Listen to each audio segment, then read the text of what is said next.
يا هلا، هذه قصة حقيقية من ينبع، مدينة على ساحل البحر الأحمر معروفة بمينائها وصناعاتها.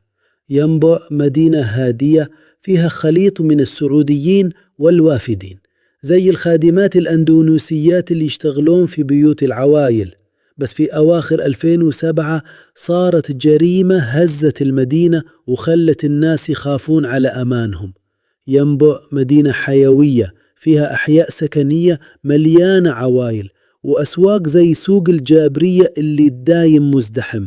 الخادمات الأندونيسيات جزء من المجتمع، يشتغلون بجد ويعيشون حياة بسيطة بعيد عن أهلهم. كانوا يعتمدون على بعض، يتجمعون في عودة. كان يمني عايش في ينبع مع عائلته من سنين. كان عنده سمعة سيئة، معروف إنه يضرب زوجته وعياله، وحتى قبضوا عليه قبل كذا بسبب العنف الأسري. بس كان ذكي، بيستخدم أوراق مزورة وهويات غير حقيقية، وبيقول إنه طالب سعودي عشان يتجنب المشاكل. الناس في الحي كانوا يشوفونه واحد عادي، بس ما كانوا يعرفون إنه يخفي وجه ثاني. كنت أسمع عنه من الجيران يقولون إنه هادي، بس عيونه فيها شي غريب. كان يتحرك في ينبع بحرية، يعرف الأماكن المهجورة زي طريق النخيل والشواطئ الصناعية. هالأماكن كانت جزء من خطته المرعبة. في 2007 بدأ يخطط لأول جريمة، واختار ضحية كانت بعيدة عن عيون الناس. هاليمة، خادمة إندونيسية. هاليمة كانت بنت طيبة تشتغل عند عائلة في ينبع. كانت تحلم ترجع لبلدها يوم من الأيام وترسل فلوس لأهلها، بس عودة استغل طيبتها. بدأ يكلمها على الجوال، يعطيها وعود كاذبة ويقنعها إنها تهرب معاه. كانت هاليمة تثق فيه، ما تدري إنه يخطط لشيء بشع. في 8 سبتمبر 2007 قبل بداية رمضان بأيام بدت أول جريمة. عودة كان يكلم هاليمة من فترة على الجوال، يعطيها كلام حلو ويقول إنه يبي يساعدها. هاليمة بنت طيبة صدقته. اتفقوا يلتقون عند الكرنيش الشمالي في ينبع، مكان هادي يطل على البحر. قالت لهاليمة إنها بتطلع من بيت العائلة اللي تشتغل عندهم، وفعلا لما وصلت كان عودة ينتظرها بسيارته. أخذها لبيت مهجور كان يستخدمه بعيد عن عيون الناس. هناك كشف عن وجهه الحقيقي، اغتصب هاليمة وبعدين ضربها بعصا وخنقها بمخدة لحد ما ماتت. كنت أسمع إن هاليمة حاولت تقاوم بس ما قدرتش.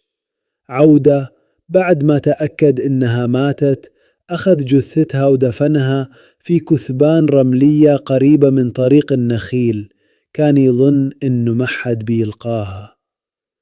الجريمة مرت من غير ما أحد ينتبه.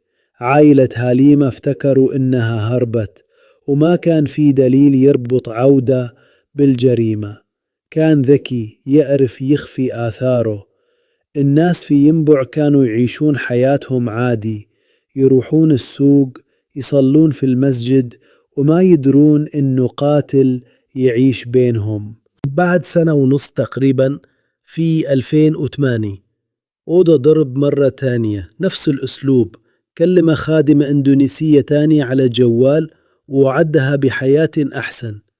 كان يعرف يختار ضحايا، بنات بعيدات عن أهلهن وما عندهن حماية.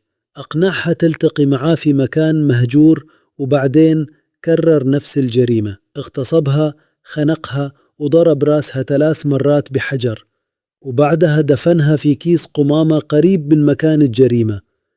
هالمرة الجثة اكتشفوها بعد أيام على شاطئ في المنطقة الصناعية في ينبع.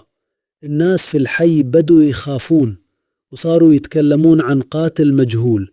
الشرطة بدت تحقق، بس ما كان عندهم دليل قوي. أودا كان يتحرك بحذر، يستخدم هويات مزورة وما يترك أثر.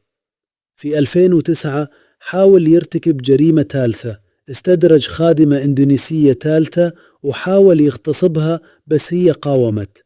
أودا زاد غضبه، طعنها 3 طعنات وسكب عليها بنزين أو أسيد وسبب لها حروق شديدة.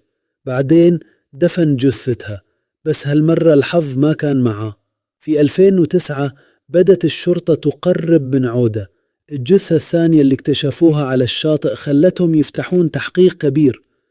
كانوا يدورون على أي خيط يوصلهم للقاتل. الخيط اللي غير كل شيء كان شهادة ولد عودة.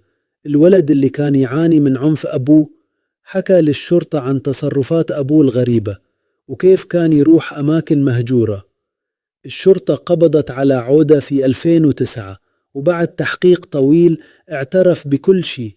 حكى عن جريمة هاليمة في 2007، والجريمة الثانية في 2008، والثالثة في 2009. أخذهم للأماكن اللي دفن فيها الجثث، وفعلا لاقوا بقايا الضحايا.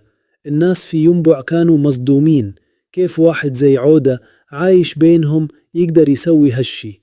الشرطة اكتشفت إن عودة كان يستخدم أوراق مزورة عشان يخفي هويته.